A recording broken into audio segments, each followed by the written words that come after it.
I'll write poetry anywhere. I've got a phone, I've got a computer, and I've got pencil and paper or biro and paper, ballpoint. So I'll write things down anywhere, anytime, really. And you never know quite where or how it'll start. It might be just something that somebody says, or it might be just a random thought that came into my mind. So I was in hospital last year and was thinking about the way we talked to each other. And then I thought about how when a nurse holds your arm or does a jab in your arm or feels your blood pressure, tests it, in a way I thought, well, touch has got its own language. So that suddenly started becoming quite a sort of interesting thing to think about what stories do hands tell. So I started scribbling things down. I brought it along, and I've got it here. And on this piece of paper, you can see there's all sorts of scribbles as I started writing things down like, their hand speak, your hand speak. Which do I do, your or their? There's a problem. Then I say, you lift my arm, and I've scribbled that out. Down on the side, I've written, touch is a language. And then over here, I've got a little bit that's like a box that I'm inserting. So you can see it's really messy. This hand knows a lot, okay? And then it says, here I can see these hands grab me, and then that's crossed out. It says, these hands are worried. I obviously like that. And these hands save me from falling sideways as I slope. So these hands, so that's scribbled out. They catch me, things like that. So I've got all these sort of lists, and I'm trying to find a rhythm for it. Because poetry, it's nice to have rhythms. Nice, you can make repetitions. If you say this hand or your hand or their hands, if you repeat that, that'll make a rhythm. So I can see me trying to feel for a rhythm. I've got each palm, each finger, you see? So I'm trying to dim, dim, dim.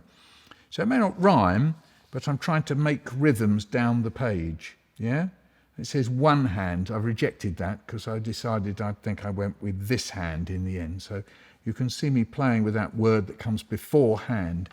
So that's the kind of way when you're writing, it sort of, sometimes it feels a bit like, I don't know if you ever watched a candy floss maker at the fair, and they pour in the sugar, and then they put a stick in, and then they whirl it round, and then it just sort of collects, that big fluffy stuff sort of collects around the stick. And so sometimes when I look at that, I can sort of see I'm sort of chucked in the sugar, and then I'm trying to collect it together and make it sort of work so it's one whole thing.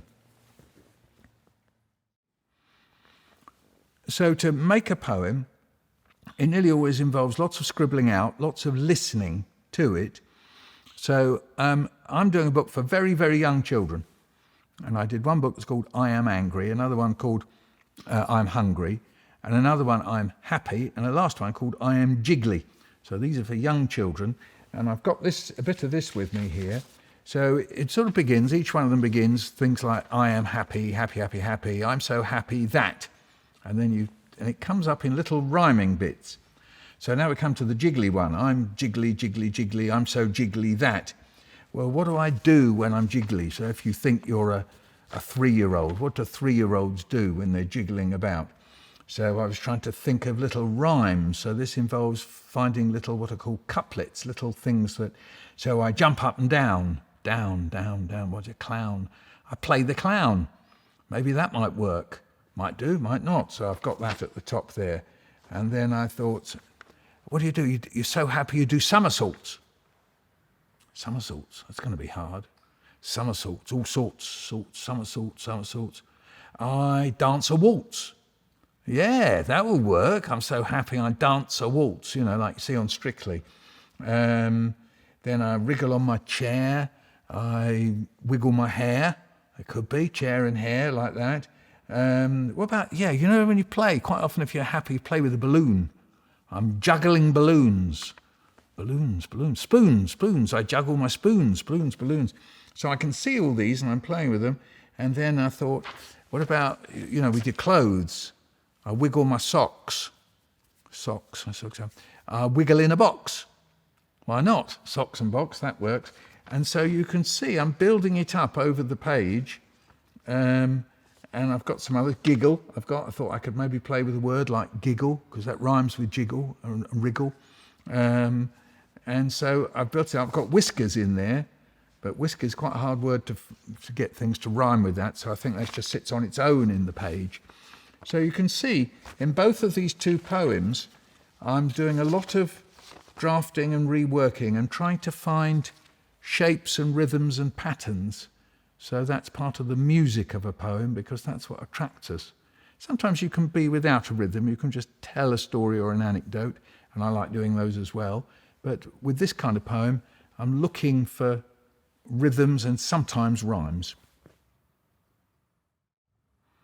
How does poetry make me feel? Well, the nice thing about poetry is that it can make you feel a whole range of feelings, because a lot of poetry is about feeling. So it can be very happy, it can be very funny, it can be very, very sad. Sometimes it can be intriguing. That's to say, it's almost like you have to be a bit of a detective to unpick what it is. So that means it can be challenging. Sometimes it's very musical, so you just go along with the sound of it. Sometimes I like to hear poems in other languages, so I may not necessarily know what they mean, but you can just get the music of them, because you can make music with the words that we use. So really, how does poetry make me feel is really about a whole range of feelings, and sometimes there are much longer poems. They could be epics, as they're called, like the famous old English epic Beowulf, where it's a whole story, a bit like the Odyssey. It's a great adventure. Or you could have something like Chaucer's Canterbury Tales, and then you've got a whole set of stories, all of them told in verse. So poetry can expand into like a great big novel, really, and now people are writing what are called free verse novels as well. So, it can cover every emotion. So when I think about poetry, I get a sort of general feeling of kind of almost amazement that it covers every kind of human experience.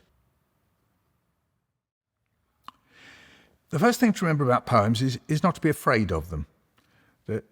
Just read them, see what happens. And these can be poems of any kind. Everybody knows, most people know, Spike Milligan's Silly Verse for Kids. So you could just make that available for children, either by reading it out yourself to the children, or leaving it in front of the children, get them to read it back to you, because there are poems there that I have no trouble reading out. What's that little one about the worm? Outside in the garden, there's a worm wriggling on his belly. Why doesn't he come inside and see what's on the telly? Little things like that, and everyone knows On the Ning Nang Nong. So that's one way in. Or you can create a space in the classroom where you just read a poem. You don't ask them to do anything. You don't ask the children to do anything at all. You just maybe at the end of the day, or just before lunch, or when they first come in the morning, even maybe before you do the register, and you just read out a poem. No questions asked, no questions answered. Or you might pin up a poem on the wall. Again, no questions asked, just leave it there. This way you make poetry part of the furniture. So it's just there, it's just present. And it could be funny poems, sad poems, could be poems in other languages. And then if you've got a poetry shelf, then you can do what I call poetry cabaret. You can then put poetry books round in the classroom. You tell the children to go into pairs. You say that in 10 minutes' time, you're going to have a poetry cabaret. And then everybody, all they've got to do is choose a poem and think of a way to perform it. And to perform it, they could mime it, they could say it together in the pair, or they could take alternate lines, or maybe they could write up words on a piece of paper and hold them up, like Bob Dylan did on that famous old video of Subterranean Homesick Blues, and just hold up words like that. Or you could just mime the poem. You don't even have to read it, and then ask someone else to read it later, and people could guess what the poem was about. So you get them performing poems like that. And then when it comes to asking questions about poems, you can ask very open-ended questions. You can ask questions like, is there anything in this poem that made you think of something else, something that happened to you? Is there anything in this poem that made you think of a song or a film, or something that you heard on the radio or seen on the TV? So you've got a whole set of clues as to what this poem makes you think about. Have you got any questions you would like to ask somebody in the poem? You could hot seat it. Or you could say, have you got any questions you'd like to ask the person who wrote it? So now we're getting some questions. But you can leave them hanging there, or you can answer them, and you can collect together these questions. And then you can do what I call secret strings. Poems are stuck together with strings that don't tell you that they're strings. So the most famous one is rhyme. Another one is rhythm. Another one is their shape, like the verses in them. Another secret string might be images, where you get something that's similar from verse to verse. It might be to do with birds being mentioned several times, or you could say nature. Or it might be because there's contrast, because contrast is another kind of secret string. So you give the children pens, photocopy the poem, and then you put rings around the things that are linked to each other. And then all they've got to say, anything can link to anything else, as long as you give a reason. So it could be the sound, it could be what you see, or it could be anything that's repeated, a repeated word, yeah? Or it could be a repeated image, or it could be what we call the lexical field. That's to say, anything that's in a sort of similar area that's being repeated. And as I say, a contrast. And you do those lines, and that way poems become accessible because, and what you can do is, what I say is that I tell the children they're poem detectives. Yeah? So you could be a poem detective and hear a siren at the beginning of the poem. And the siren fades. And then maybe at the end of the poem you've got another siren, cue siren. It's not there. I have to make that one up. And then you do a link from the siren at the beginning of the poem to the siren at the end, because quite often poems have a thing at the beginning, a thing at the end, and they're the same, you see. So all those are secret strings. So that's another way to open up poems and make them available. We can talk about writing in a minute, but all that's to do with reading. All speech has a rhythm. Oh, look, I've said something. Let's see whether that's got a rhythm. All speech has a rhythm. All speech has a rhythm. Tum-tum, diddly-tum-tum. So there we are. Now, there are posh words for these things, but we don't have to talk about them because people talk about poetry having feet, and they use these ancient classical terms like iamb and dactyl and so on. But we don't know, but you can hear it. All speech has a rhythm. That's because, particularly in English, we have emphasis and stress and then unstressed things. Rhythm. Ponta, ponta. So it's like our heart, chumcha. Yeah? So that's what we do. Now, when you write poems, they will end up having rhythms, whether it's all worked out completely. Down behind the dustbin, I met a dog called Jim. He didn't know me, and I didn't know him. Now, that's got a rhythm to it as well as the rhyme. But some poems, they've got less obvious rhythm. I share my bedroom with my brother, and I don't like it. So that's like speech, but you can see I'm pulling out the shape of the words and the shape and the rhythms in it. So what I say when performing is find the rhythms, and sometimes you can make them up. You can make pauses where it isn't, say, on the page. You know, down behind the dustbin, I met a dog called Jim. He didn't know me, and I didn't know him. So you leave a space. So you can leave spaces in poems where nobody's telling you to if you don't want to. Now, as you find these, you can use your body, you can use your hands, you can use your face. You see, I'm somebody who uses my hands when I'm talking. But with poems, you can do that, you see. Something's drastic, something's drastic. My nose is made of plastic. Something's drastic, something's drastic. My ears are elastic. Something's drastic. We're fantastic. Now, you see that, you might want to sway a bit with it. Something's drastic, something. So you use that. Now, what you're doing there is like playing an invisible drum. You're using your body as if somehow or other you're putting down a drumstick, but without hearing the pa-choo-pa, pa-choo-pa. Of course, you can do that as well. You can do beatboxy things behind. So if you've got something's drastic, you could do a you can do that behind the poem as well. So when you're performing, you want to experiment with all these different things. And experiment, just find out, you know, if you've got a poem about the sea, you might just want to do while you hear the poem, you see. So it's like a sound effect. So that's another thing. So you can have two people doing it, or you could have one person doing the poem about the sea. I must go down to the sea again, the lonely sea in the sky. And while you're saying that, you see, the other person is going, pshoo, pshoo. So you do a slow rhythm behind it while the poem is going at twice the speed, or you could do it the other way around. Yeah, you could do it whichever way you want to do it, you see. So you experiment with these sounds, and what it does is it heightens the language. It makes it seem very special and different from just the way when we're chatting, going, you all right? Yeah, okay, yeah. Where are you going? I don't know. That's how we are in real life, and then poetry heightens all that, yeah? So let's say you want to write. Well, there are many, many different starting points for writing. One thing I do is make little notes, jot down little things, little words, little phrases, things that occur to me, things that I've heard. Just scribble them down. I put them on my phone, or I put them on paper, sometimes even in the backs of books. So anything that occurs to you, keep it. So it's a new way of thinking about scribbles. You keep them. And sometimes you can go back to them and think, oh, I could repeat that word.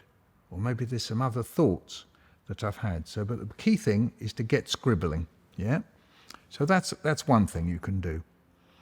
Another thing is when you read poems or stories, or when you're watching films, or you hear songs, then think to yourself, not just I'm enjoying it, but think, oh, I could write something like that. Now that is a really exciting thing to say. It sounds very ordinary, but actually it's a really exciting thing to say. Because what does it mean? I could write something like that. It could be the sound of it.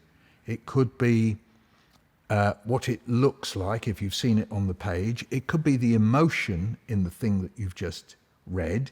So maybe it's to do with being scared, and then it reminds you when you were scared. So you could write like about that. Anything that's, if you like, triggered by the thing that you've read is a great way to start writing something. You must never be afraid as well of imitating. Imitating is fine, because the moment you get imitating, you'll start making up something new. You'll just find it'll happen. So you could read a great big story like the Odyssey, and you could suddenly think, oh, I'd like to write about an Odyssey. And then suddenly you think, oh, it could be, instead of people, it could be aliens. It could be monsters, a monster Odyssey.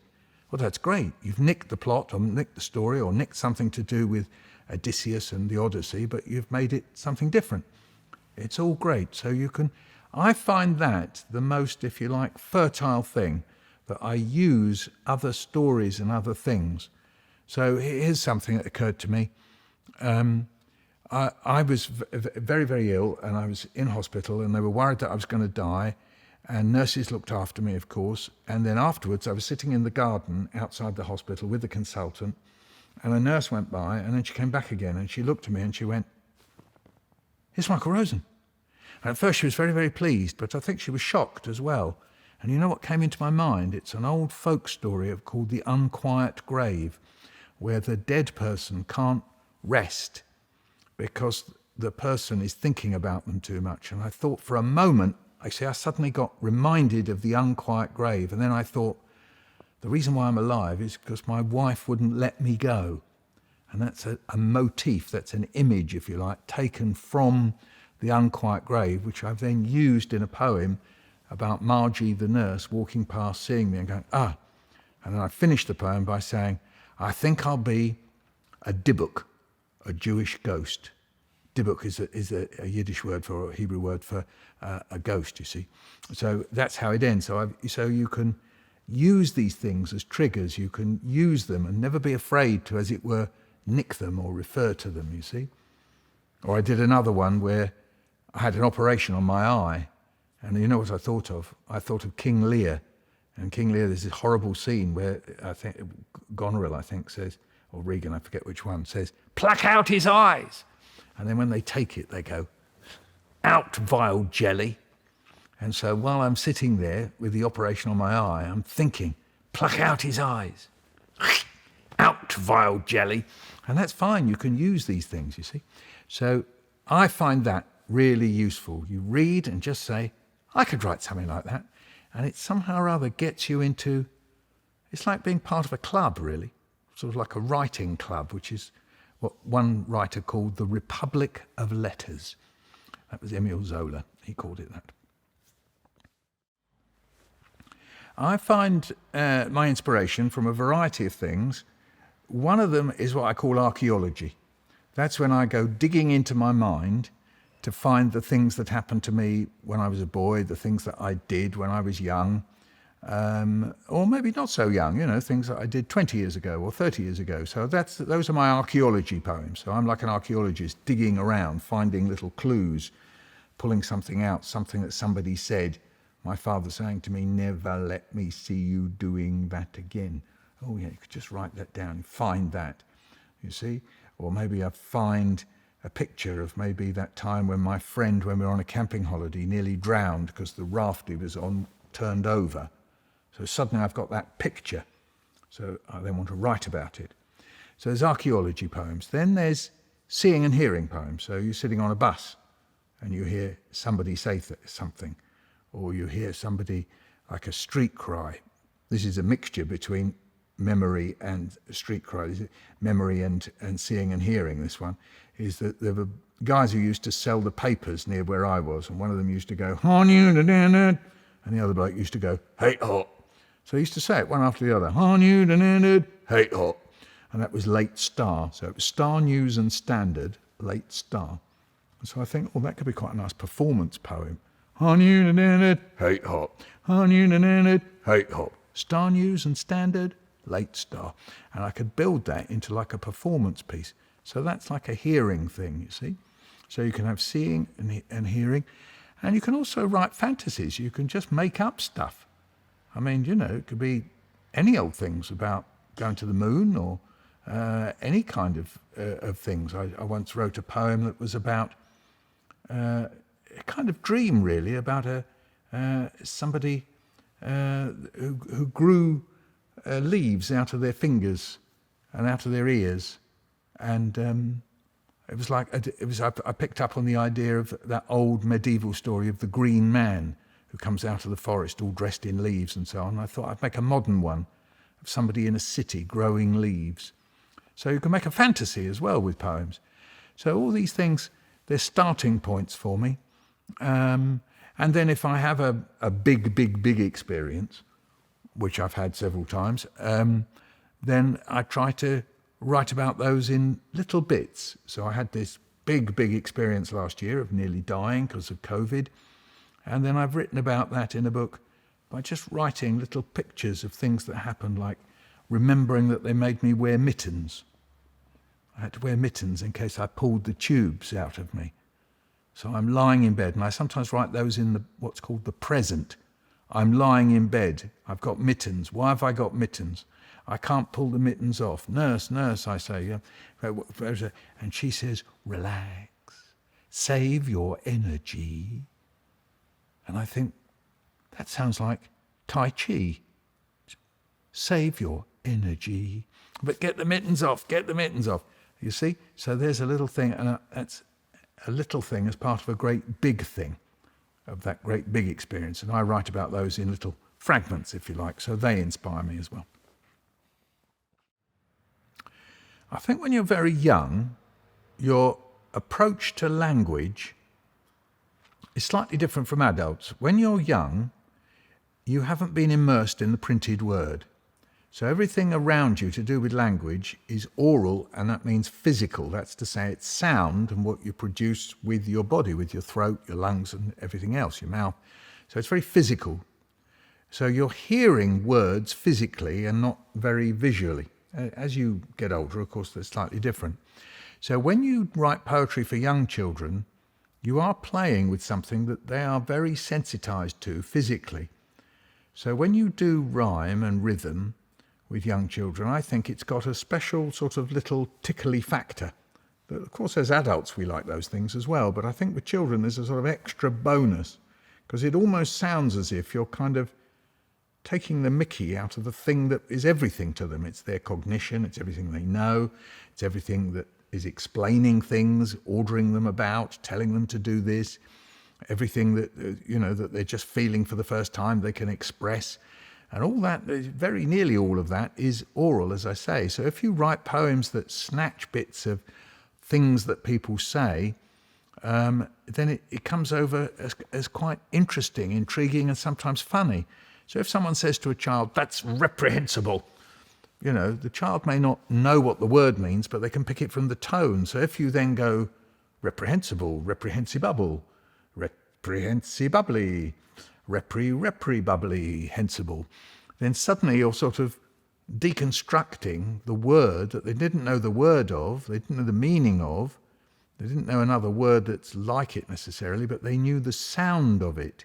And they can get the sound of it, and then you're subverting it, you're playing around with it. Well, that can be funny or serious. I heard somebody say they were complaining about a politician, and they were saying, "God, it beggars belief." And I wrote, "It beggars belief, it beggars me," meaning that, it's a scandal, it's a corruption. And so what you can do that with poetry, you can pick up a phrase and then play it, and you play with it, but for a serious reason. Shakespeare does a lot of that. When Mercutio is stabbed in Romeo and Juliet, he says, "You'll find me a grave man in the morning." What he means is he'll be in a grave. You know what I mean. So he does a joke like that for serious. It's not funny. It's a very sad moment in the play. And so that's what poetry can do. It can turn things on its head. So 1 minute you're thinking one thing, and suddenly you whiz round the corner, it means something else. Beggars belief, beggars me. Poems came to me when I was a child in two ways. One was at school, and the other was at home. My mum and dad were both teachers, and they both loved poems. So they did poems at home, one way or another. And so my father, he liked little rhymes that he remembered from his childhood. So my dad, he could speak another language called Yiddish. And in this little poem that I'm going to tell you, there's several little Yiddish words. One is a little chap, another one is a fool, and another one is your trousers. Though some people say it also means underpants, so you have to make up your mind. So the little poem goes, "Harold Schmerel went to the races, lost his gutkers and his braces." So Harold, little chap, Schmerel, little fool, gutkers, your trousers, or is it your underpants? And when I was a kiddie, my dad used to say this, sometimes with an accent. "Harold Schmerel went to the races, lost his gutkers and his braces." So he'd sometimes put on an accent to do it. And I was intrigued by this because I thought Harold Schmerel he ran so fast that his trousers fell down. But many, many years later, people explained to me that what it meant was that he went to the races and he bet everything, and he even lost his trousers. He bet so much. And he's a fool for doing it. But I didn't know that as a kiddie. So my dad had lots of little rhymes and lots of songs. My dad sang lots and lots of songs when I was a kiddie. So, which is sort of, they're like poems in their own way. And then my mum, actually, she was quite intriguing because, we'd be sitting around and then suddenly she'd go, "Tread softly, because you tread on my dreams." Anyway, so would you like some tomatoes with that? And you go, "What did you just say then, Mum?" And she said, "Oh, it's a poem. It's by W.B. Yeats."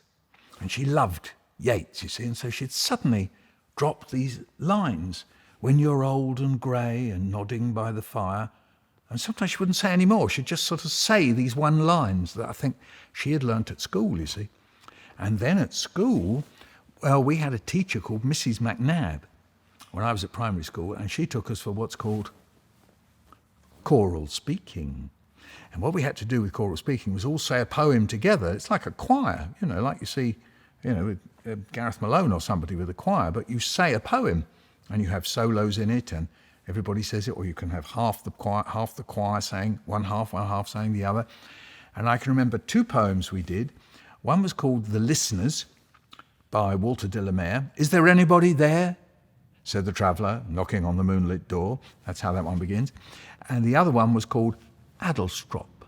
And that begins, "Yes, I remember Adelstrop, the name, because one afternoon of heat, a train drew up, unwontedly." And there's a little bit more that comes on the end. And Mrs. McNabb explained that unwontedly doesn't mean not wanted. It's spelt differently. And I can remember her saying this. And by the time she got to the end of explaining what it meant, I thought that it meant not wanted. So I've never worked out really fully what unwontedly means. I think it means sort of surprisingly rather than not wanted. But anyway, so those are 2 poems. And I think she did another one, or maybe I did this at my drama class. Ah, yes, we did one at the drama class. Wow, you could write a poem about that, couldn't you? About an aeroplane interrupting while you're talking. So anyway, listen, folks. There's an aeroplane. Aeroplane, aeroplane in the sky. Aeroplane, aeroplane. I wonder why. So you can make up poems on the hoof like that. And at drama school, that's what I was saying. It wasn't drama school, it was a drama club. And at the drama club, a wonderful poem by a poet called Louis MacNeice, and it's called I Am Unborn, or I Am the Unborn, I think. So those are some poems I remember from when I was young. So I don't know whether you want me to read one of those. I've got Adlestrop or the listeners here if you want me to, but I can do, but if not, so what should we do? Shall we do, the listeners is quite long, so maybe we'll do Adlestrop, shall we? This will bring back the years, if not the tears. So this is a poem by Edward Thomas, who died in the First World War. And so he's remembering a beautiful little station in Wiltshire, I think it is, in the Cotswolds. And it's a sort of evocation of what he loved about the English countryside. Yes, I remember Adlestrop. The name because one afternoon of heat, the express train drew up there unwontedly. It was late June. The steam hissed. Someone cleared his throat. No one left, and no one came on the bare platform. What I saw was Adlestrop, only the name, and willows, willow herb and grass, and meadowsweet and haycocks dry, no whit less still and lonely fair than the high cloudlets in the sky. And for that minute, a blackbird sang close by, and round him, mistier, farther and farther, all the birds of Oxfordshire and Gloucestershire. Now, you wouldn't know about that poem, you see. It actually rhymes, but he's deliberately sort of deceived you into thinking it doesn't rhyme. So the second line ends in afternoon, and the fourth line ends in late June. Next verse, came, name. Next verse, dry sky. And the last verse, mistier, Gloucestershire. And so it's hidden. So that was like the beginning of modern poetry, where they were trying to experiment with the way poems are. So it's a very clever poem. In some ways, it's very old-fashioned. It's just saying, ain't the countryside lovely? And on the other hand, it's very, very modern. You know, the fact that the express train comes into the countryside, so you've got modern things happening in there. And we had to do that as choral speaking. Yes, I remember Adlestrop, the name, because one afternoon, so I can see Mrs. McNabb saying, pause after name. The name, because one afternoon of heat. Well, that gets you into the whole sense that a sentence just like the name because one afternoon of heat doesn't have to be said that way. The name, because one afternoon of heat like that. So you've got pace and pausing and all that to make poetry work. I think poetry is important because it gives us a space, it gives us a page, if you like, where we can say what we think, say how we feel, say what we've seen and heard. We can put down the kinds of conversations that we've been in. And it's also a great way of expressing our culture, if you like, as to how we feel we are in the world. And then also the thing about poetry is that you don't have to say it all. When you write a story, it's all got to sort of tie the ends up, you know, and then they lived happily ever after, or maybe they didn't live happily ever after, but you've got to sort of tie the ends up. With poetry, you can leave it hanging there. You can finish a poem with a question. It can just be a mystery. So it's amazingly flexible. And it gives us a chance to look at language itself, because we can put up the odd things that we've seen, or we can examine something that we've heard. Like my mum saying when she was very, very ill and knew that she was going to die, and she said, I've had a good innings, haven't I? And I remember thinking, but Mum, you didn't like cricket. You never watched cricket. And so you can investigate language through the poem. So it gives us all these chances. And you can also do things that are called symbolic or representational. You know, you could write, famously, somebody called C.D. Lewis, he wrote a poem about what he called sheepdog trials in Hyde Park. but actually he indicates towards the end that it reminds him of the business of writing, gathering together these stray things like sheep. And so you can, when you write, you can be what's called representational or symbolic. And the other great thing poetry can do is make music out of words. It can do that. So it's got a whole range of things. And if you do all that, then it kind of matters, because there's not many other forms that can do all of that. So it's a bit like song and a bit like story and a bit like other things, but it's got its own core in the middle there that's sort of different from the others.